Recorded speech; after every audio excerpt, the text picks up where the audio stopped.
कई बार आपने अपने घर में अपने आसपास ये चीज़ महसूस करी होगी कि जनरली जो छोटे बच्चे होते हैं, स्पेशली अगर कोई लड़की है तो वो अपनी मम्मी की तरह तैयार होती है मेकअप ड्रेसिंग टेबल के आगे, और वहीं अगर कोई बॉय है तो वो अपने फादर की तरह क्या करता है, स्पेक्स लगाना पसंद करता है। उसे भी बाइक चलाना पसंद है या कार चलाना पसंद है। तो आज की ये वीडियो लेक्चर देखने के बाद आपको ये जितने भी कॉन्सेप्ट है ये सारा का सारा क्लियर हो जाएगा।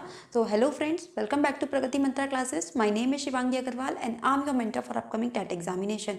सो स्टूडेंट्स, आज इन्हीं सब कॉन्सेप्ट्स को हमें देखना है कि आखिर ये जो बच्चे इमिटेशन करते हैं, जो बच्चे ऑब्जर्वेशन करते हैं, उसमें किस प्रकार की लर्निंग देखी जाती है। तो एक साइकोलॉजिस्ट हुए हमारे पास जिनका नाम था बेंडूरा, जिन्होंने ये बताया कि बच्चा जो होता है अपने आसपास की सराउंडिंग से ऑब्जर्वेशन करके भी चीज़ों को लर्न करता है, उन्हें सीखता है, जिसको हमने नाम दिया सोशल लर्निंग थ्योरी, या फिर इसको हम एक नाम से और जानते हैं जिसको हम बोलते हैं सोशल कॉग्निटिव थ्योरी। तो क्या है इस थ्योरी में, क्या उन्होंने बताया, क्या बच्चों की लर्निंग के बारे में उन्होंने कहा, चलिए देखते हैं इस थ्योरी के माध्यम से।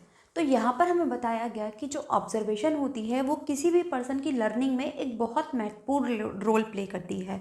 तो अब जिन साइकोलॉजिस्ट ने ये बात बोली कि जो हमारा ऑब्जर्वेशन होती है, ठीक है, वो हमारी कॉग्निशन में, कॉग्निटिव डेवलपमेंट में बहुत हेल्प करती है। ठीक है, तो इसी तरीके की जो साइकोलॉजिस्ट थे तो इन्होंने ही एक थ्योरी दी जिसको हम जानते हैं आज सोशल लर्निंग थ्योरी के नाम से। जैसे आपने देखा था कि गेस्टाल्टिज्म एक बहुत बड़ा स्कूल था, ठीक है, उसके अंदर हमने एक इनसाइट थ्योरी देखी। इसी तरीके से यहाँ पर भी हम कह सकते हैं कि ऑब्जर्वेशन, जिन लोगों ने माना कि भाई ऑब्जर्वेशन के थ्रू बच्चा बहुत अच्छे से सीख सकता है, ये भी एक बहुत बड़ा फील्ड था।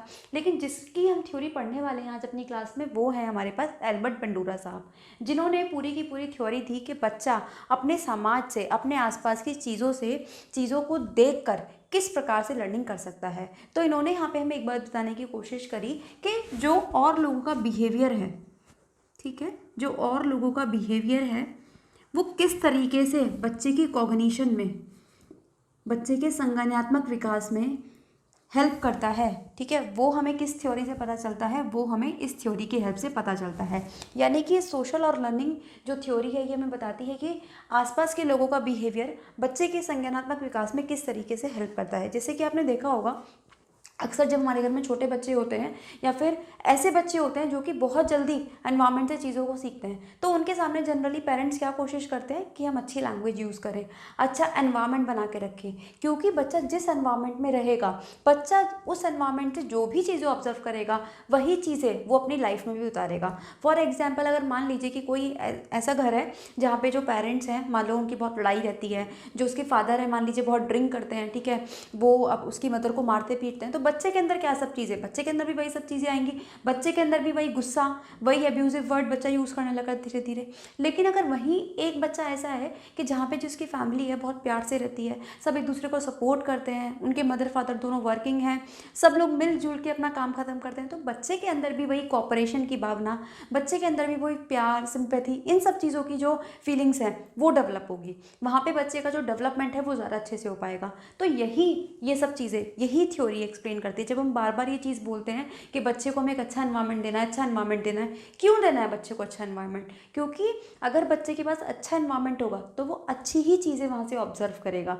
जब वो अच्छी चीज़ें ऑब्जर्व करेगा तो वो अच्छी ही चीज़ें भी लर्न कर पाएगा। बेंडूरा साहब अपनी थ्योरी के अंदर एक बात और बोलते हैं कि ऐसा नहीं है कि हमारे पास एनवायरनमेंट में जितनी भी स्टिमुलस होती हैं हम उनके प्रति, सबके प्रति रिस्पॉन्ड करते हैं, नहीं।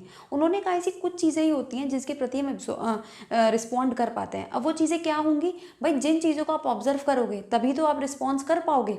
जिन चीज़ों को आपने ऑब्जर्व ही नहीं करा तो आप उन चीज़ों के लिए रिस्पॉन्ड भी नहीं कर पाओगे। तो यही चीज़ इन्होंने बोली, और जिसके लिए इन्होंने खास वर्ड यहाँ पे ऑब्जर्वेशन के लिए यूज़ किया है, जिसको हम बोलते हैं वाइसेरियस। वाइसेरियस, ध्यान रखिएगा, सीटेट में तो इस वर्ड पे कई बार कई सारे क्वेश्चन बन चुके हैं। वाइसेरियस का मतलब क्या होता है? इसका मतलब होता है कि जब हम किसी भी चीज़ को बहुत ध्यान से ऑब्जर्व कर रहे हैं, जैसे कि जब हमारे क्लास में प्रैक्टिकल्स करवाए जाते थे, जब हम छोटी क्लासेस में थे, फॉर एग्जाम्पल 9th-10th में थे, तो केवल वहाँ हमें एक्सपेरिमेंट करने नहीं दिए जाते थे बल्कि हमें दिखाया जाता था।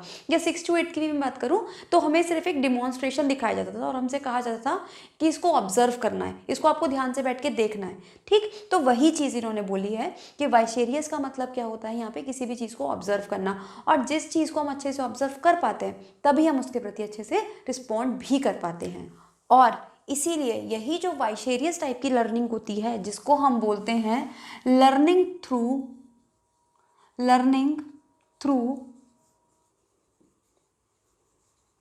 इनडायरेक्ट एक्सपीरियंस,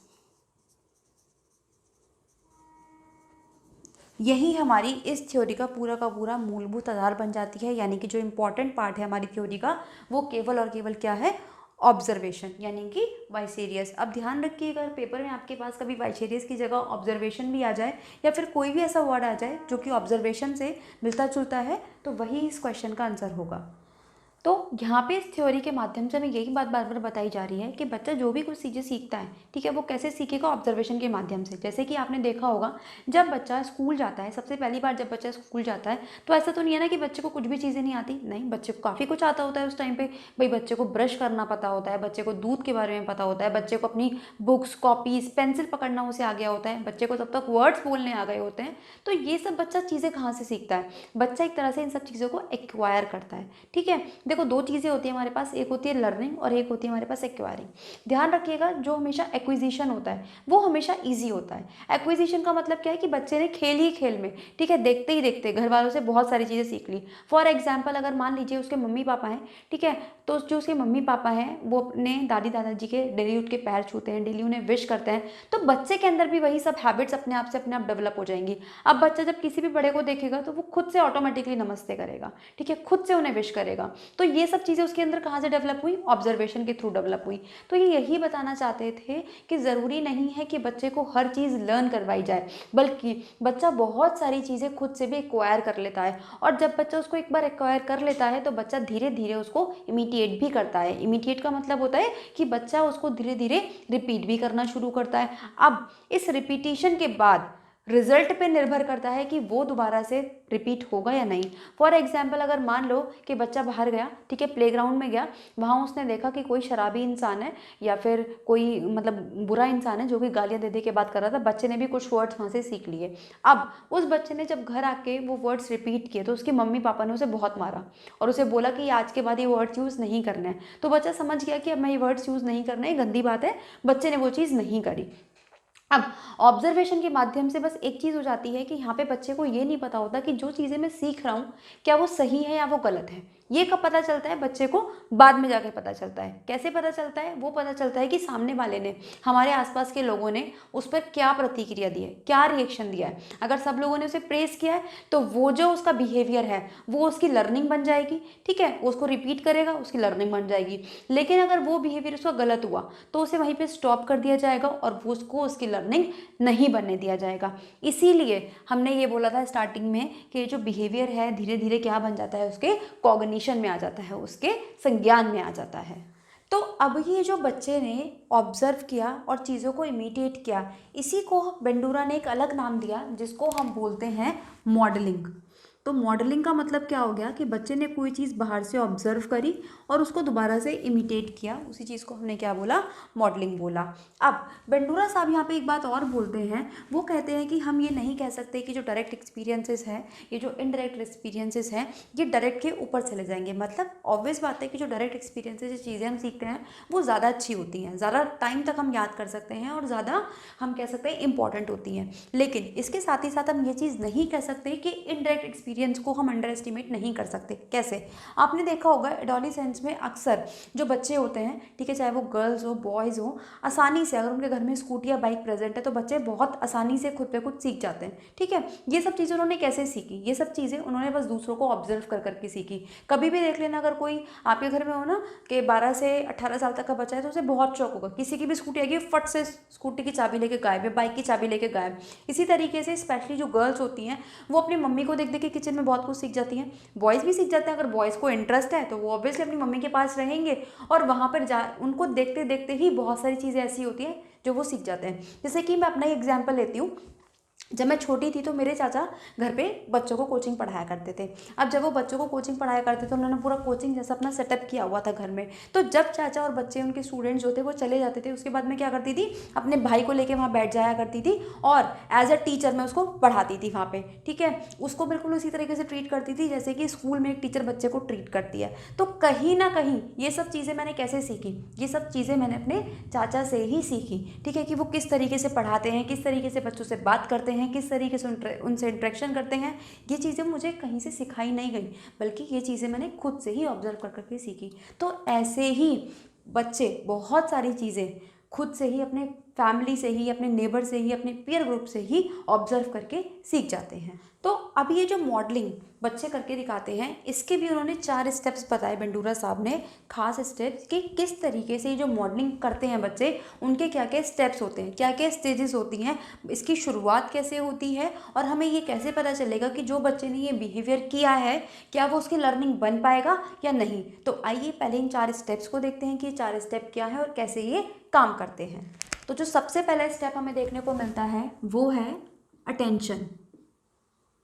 अटेंशन, अब इस अटेंशन का क्या मतलब है, देखो इसको हम एक एग्जांपल से समझते हैं। जैसे कि मान लीजिए हम कोई मूवी देखने गए, ठीक है, तो और मूवी देखने के बाद हमने क्या करा, जो डायलॉग्स वगैरह थे, जो मूवी के गाने थे, ठीक है, वो ना हमें याद हो गए वहीं पे। हमने जब उस मूवी को ध्यान से देखा, सुना, तो हमें वो चीज़ें याद हो गई। तो यहाँ पे हमें क्या हुआ कि हमने उसको अटेंटिव होके देखा था, ठीक है, इसीलिए हमें वो चीज़ें याद हुई। ठीक, तो सबसे पहला, अगर हम लर्निंग किसी भी चीज़ की करना चाहते हैं तो वहाँ पे अटेंशन बहुत ज़रूरी है। इसके बाद आता है सेकंड स्टेप, आता है रिटेंशन। रिटेंशन का मतलब होता है किसी भी चीज़ को धारण करना। अब देखो, जब हमने वहाँ पे वो चीज़ें सुनी, ठीक है, उसके डायलॉग्स को सुना, उसके गानों को सुना, मूवी के सीन्स को देखा, तो क्या हुआ कि वो चीज़ें हमने क्या करा, अपने साथ ले आए। मूवी थिएटर से जब हम आए तो वो चीज़ें ना हम रिपीट करते रहे, माइंड में रिपीट करते रहे और घर तक उन्हें ले आए। तो वो चीज़ें क्या हो गई कि जब हम उसे घर तक ले आए, मूवी के डायलॉग्स को, वो चीज़ हो गई हमारी रिटेंशन। तो अटेंशन क्या हुआ कि डायलॉग्स, ठीक। अब यहाँ पे क्या हुआ कि हम उसको अपने घर तक ले आए। इसके बाद जो थर्ड स्टेप आता है वो आता है हमारे पास रिप्रोडक्शन। रिप्रोडक्शन,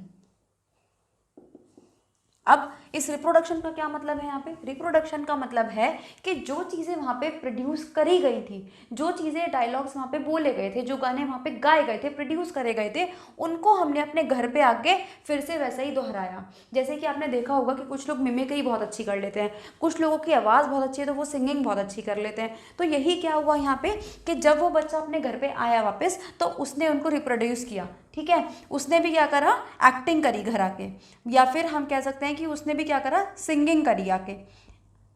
ठीक, अब देखो, जब उसने एक्टिंग करी है, सिंगिंग करी, तो लोगों ने उसे प्रेज किया, उसके घर वालों ने, उसके आसपास के लोगों ने, उसके फ्रेंड्स ने। तो अब क्या हुआ कि वो चीज़ें उसकी हैबिट में आ गई। अब वो कोई भी गाना देखता है तो वो कोशिश करता है कि मैं उसको उसी तरीके से गा पाऊँ। तो वो चीज़ें क्या हो गई हमारी यहाँ पे, मोटिवेशन। जब उसको लोगों ने मोटिवेट किया तो यहाँ पे उसे क्या मिल गया, मोटिवेशन मिल गया। अब जिसकी वजह से ये सब चीज़ें क्या हो जाएंगी, उसके हैबिट में आ जाएंगी और उसकी लर्निंग बन जाएंगी। तो ये पूरा का पूरा प्रोसेस होता है कि हम समाज से किस तरीके से चीज़ों को सीख सकते हैं। अब लेकिन यहाँ पे एक बात आती है, हो सकता है कि अभी तो वो बच्चा अच्छी चीज़ें लेकर आया था तो ठीक है, उसको प्रेज़ मिला, लेकिन अगर मान लो कि बच्चे ने कुछ गलत चीज़ सीख ली हो, जैसे कि फॉर एग्जाम्पल जो हीरो है उस मूवी का वो स्मोक कर रहा होता है या फिर ड्रिंकिंग कर रहा होता है, ठीक है, मान लो कि उसने स्मोकिंग कर ली या ड्रिंकिंग कर ली, या कोई स्टंट है इस तरीके का जो कि हमें परफॉर्म नहीं करना चाहिए था वो कर रहा है। अब बच्चा अगर इन सब चीज़ों को आगे घर पे रिपीट करेगा तो क्या मिलेगा, उसे मिलेगा नेगेटिव रीइंफोर्समेंट, या फिर हम कह सकते हैं कि उसे मोटिवेशन नहीं मिलेगा, बल्कि सब उसको मना करेंगे उस चीज़ के लिए। तो वो क्या होगा कि यहीं पे स्टॉप हो जाएगी, ठीक है, जो उसकी ऑब्जर्वेशन थी वो यहाँ पे ख़त्म हो जाएगी और वो चीज़ उसके बिहेवियर में नहीं बन पाएगी। इसीलिए आपने देखा होगा कि जब भी इस तरीके के सीन्स मूवी में दिखाए जाते हैं तो नीचे एक नोट भी दिया जाता है कि smoking is injurious to health, smoking नहीं करनी चाहिए, धूम्रपान करना सेहत के लिए हानिकारक है। इसी तरीके से जब कोई स्टंट वाले सीन आते हैं तो उसमें एक लाइन बोली जाती है, नीचे लिखी हुई आती है कि इस तरह के सीन्स को अपने घर पे ना दोहराएं, आपको चोट लग सकती है, ये सीन एक्सपर्ट्स के निगरानी में यहाँ पे करे गए हैं। तो ये सब चीज़ें क्यों बताई गई, ताकि बच्चा कभी भी किसी गलत चीज़ को कहीं से ना लेके जाए। तो इसीलिए बार बार ये चीज़ बोली जाती है कि जब भी बच्चा इस तरह की ग्रोइंग एज में होता है तो उसके सामने हमें अच्छे एग्जाम्पल्स, ठीक है, हम कह सकते हैं आइडियल बन के रहना चाहिए, ताकि बच्चा हमसे अच्छी अच्छी चीज़ें सीख सके। तो अब अगर हम इनके एक्सपेरिमेंट की बात करते हैं, तो जो इनके एक्सपेरिमेंट करा गया था वो इन्होंने किया था बोबो डॉल के साथ। एक तरह की डॉल ही होती है ये, ठीक है। तो इन्होंने देखा कि एक बच्चे के पास ना एक डॉल होती है, और टीवी में जब वो बच्चा कोई सी कार्टून को देख रहा होता है, कोई मूवी देख रहा होता है, तो उस बच्चे के पास भी, वो भी लगभग उसी की एज का होता है, और उसके पास भी एक डॉल होती है। अब उस बच्चे ने, जो टीवी वाला बच्चा होता है, वो क्या करता है, अपनी जो डॉल होती है उसके बॉडी पार्ट्स तोड़ देता है, उसके हाथ अलग कर देता है, उसका सिर अलग कर देता है। तो जो बाहर बैठा हुआ बच्चा है, जिसको हम ऑब्जर्व कर रहे हैं, वो भी सेम चीज़ें वही रिपीट करता है। वही देखा गया कि जब बच्चे ने उसी डॉल के साथ देखा नेक्स्ट टाइम कि वो अपनी डॉल को इसी तरीके से क्या कर रहा है, सजा रहा है, ठीक है, उसको तैयार कर रहा है, तो उस बच्चे ने भी सेम वही चीज़ें क्या करी, रिस्पॉन्ड करी। तो यहाँ से हमें ये पता चलता है कि ज़रूरी नहीं है कि बच्चे को जब फोर्सफुली बहुत सारी चीज़ें सिखाई जाए तभी बच्चा सीखेगा। नहीं, बच्चे को अगर किसी चीज़ में इंटरेस्ट है, बच्चा कोई चीज़ अगर ऑब्जर्व कर रहा है, तो वहाँ से खुद से भी वो बहुत सारी चीज़ें सीख सकता है। तो अब बात आती है कि यहाँ से क्वेश्चन किस तरीके से पूछे जाते हैं। तो पहले तो आपको ये 4 स्टेप याद रखने हैं, ठीक है। हो सकता है वो इनके नाम आपको चेंज करके दे दे, लेकिन आपको सबसे पहला स्टेप अटेंशन ध्यान रखना है कि सबसे पहले हमें किसी भी चीज़ को अगर लर्न करना है तो हमें उसे अटेंशन देनी होगी। इसीलिए आपने देखा होगा ना, आप लोगों की हमेशा समस्या प्रॉब्लम रहती है कि हमें गाने तो बहुत जल्दी याद हो जाते हैं, मूवी के डायलॉग्स तो बहुत जल्दी याद हो जाते हैं, लेकिन पढ़ाई याद नहीं होती। क्यों नहीं हो पाती? क्योंकि हमारा 100% अटेंशन अपनी पढ़ाई की तरफ नहीं रहता। लेकिन जब हम गाने सुनते हैं या कोई मूवी देखते हैं तो हम बिल्कुल फोकस्ड होकर, बिल्कुल अटेंटिव होकर उसे सुनते हैं, इसीलिए वो जल्दी हमें याद हो जाती है और हमारा इंटरेस्ट भी होता है उसमें।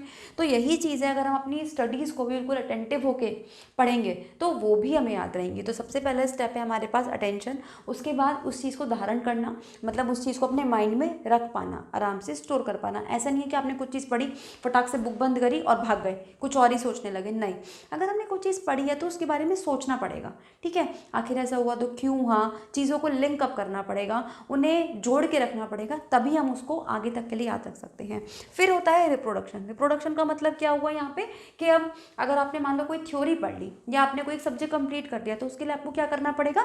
मान लो आपने कोई टेस्ट पेपर लगा लिया, अब टेस्ट पेपर लगाने के बाद जब आपके मार्क्स मिलेंगे तो आपको पता चल जाएगा कि मुझे कितना आता था, कहाँ कमी है। अब अगर मान लो आपको लगता है कि मैंने टेस्ट में उतना अच्छा परफॉर्म कर लिया जितना मैंने पढ़ा था, तो आपको मोटिवेशन मिलेगा, आप उसी तरीके से और पढ़ते जाओगे। तो ये 4 स्टेप्स आपको याद रखने हैं। आपको ये ध्यान रखना है कि इन्होंने जो थ्योरी दी थी वो सोशल लर्निंग थ्योरी थी। मतलब इन्होंने एक बात बोली कि बच्चे का जो लर्निंग होती है उसमें समाज एक बहुत बड़ा रोल अदा करता है। वहीं अगर मैं अभी तक आपके पीछे की थ्योरीज़ की बात करूँ तो वहाँ पर हमने सोशल इन सब चीज़ों को कभी इंक्लूड ही नहीं किया, ठीक है। हमने ये सब सोचा ही नहीं कि आखिर ये जो बच्चे ऑब्जर्वेशन के थ्रू इतनी सारी चीज़ें सीख पाते हैं, ये हम इन थ्योरीज़ के द्वारा क्यों नहीं एक्सप्लेन कर पा रहे। तो यही एक ऐसी थ्योरी आई जिसने एक्सप्लेन करा कि बच्चे आखिर किस तरीके से चीज़ों को ऑब्जर्व करके इमिटिएट करना शुरू कर देते हैं। तो आई होप आपको ये थ्योरी अच्छी लगी होगी, समझ में भी आई होगी। तो अगर अच्छी लगी है तो वीडियो को लाइक करना ना भूलें, ज़्यादा से ज़्यादा शेयर करना ना भूलें, और अगर चैनल पर नए हैं तो सब्सक्राइब कर दें, बेल आइकन को हिट कर दें, ताकि आने वाले सारे नोटिफिकेशंस आपको टाइम से मिलते रहे। तो मिलते हैं नेक्स्ट क्लास में नए टॉपिक के साथ, तब तक पढ़ते रहिए। All the very best.